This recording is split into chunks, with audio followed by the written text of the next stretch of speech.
Kohlberg stages of moral development.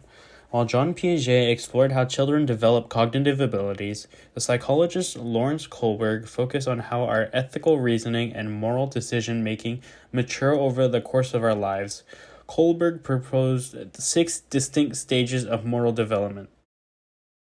To understand these stages better, we're going to use an example. There's a fight at school, and 2 kids are beating up another smaller kid. Those who watch the fight are at different stages of moral development. We'll see how they react and justify their behavior. At stage 1, we make moral judgments based on obedience and punishment. The kid standing to the left has a sense of good or bad and is directly linked to whether he gets punished or not. He sees what is happening to his friend and he wants to help. He doesn't, however, because he is afraid that the teacher might punish him if he gets caught fighting. He asks himself, how can I avoid punishment? In stage 2, we are motivated by self-interest. The girl in the middle decides to intervene and help the guy. She knows that she may get punished, but she also knows that she could be a victim herself one day. If she decides to help him now, he may help her in the future. She is asking herself, what's in it for me? At stage 3, interpersonal accord and conformity guide our moral judgments. The girl all the way to the right sees the fight and wants to intervene, but when she realizes that all the other people in the back are just watching, she decides to not get involved. She wants others to see that she is a good girl who is conforming with the ethics of the community. She asks herself, what do others think of me?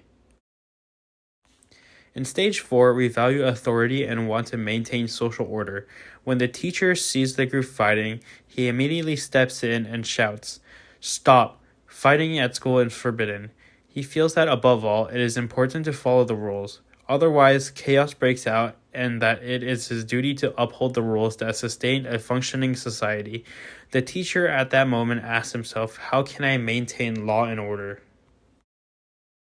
In the 5th stage, we understand rules as a social contract as opposed to a strict order. The girl inside who watches from afar is not sure how she feels about this. To her, rules only make sense if they serve the right purpose. Obviously, the school rules prohibit fighting, but maybe the guy getting bullied deserves to finally learn his lesson. Just yesterday, he punched a young girl from grade 1. She asked herself, does a rule truly serve all members of the community? In the 6th and final stage, we are guided by universal ethic principles. All those involved now have to face the principle. He first explains the school rules and why they exist. He then clarifies that rules are only valid if they are grounded in justice. The commitment to justice carries with an obligation to disobey unjust rules. The principle's highest moral principle is compassion. He believes that all people should learn to understand each other's viewpoints and that they don't feel alone with their feelings. He asks them, what are abstract ethical principles that serve my understandings of justice? Like Piaget, Kohlberg saw these stages as sequential and building upon each other over the lifespan. However, critics argued the stages were too rigid, culturally biased, and missed ethical considerations like caring and compassion. In conclusion, while not without flaws, Kohlberg's stages model provides a useful framework for understanding how our moral compass develops from childhood to adulthood, evolving from external sources of control to internal motivations guided by universal principle of ethics.